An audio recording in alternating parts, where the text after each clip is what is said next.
Main ఈ కారణం చూసినా ఆ టైర్ ని గుద్దుతో ఇక్కడ పడ్డది. ఇంతమంది కష్టపడినది బోల్తా పడుతుందంటే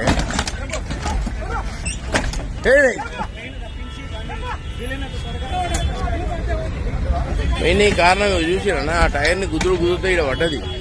ఇంతమంది కష్టపడినది బోల్తా పడుతుందంటే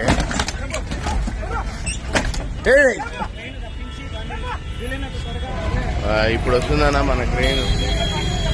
దొంగలపేట 6 నెలలకు కూలికోలు వచ్చినట్టు యాక్సిడెంట్ అయిన గంట తర్వాత మనకి క్రెయిన్ వస్తుంది. ప్రైమ్ ఏరియాలోనే మన పరిస్థితి ఇది. పోలీసు వాళ్ళు ఇంత లేట్ గా వస్తున్నారు. ఆ క్రెయిన్ ఎప్పుడు రావాలి? అది దొంగలపడిన 6 నెలలకు వచ్చేసింది. పాపం ఇంత సాయం చేస్తున్నారు ఇంతమంది, కానీ ఏం చేస్తాం, దురదృష్టం. ఈ పెద్ద గోడనే మన దురదృష్టం.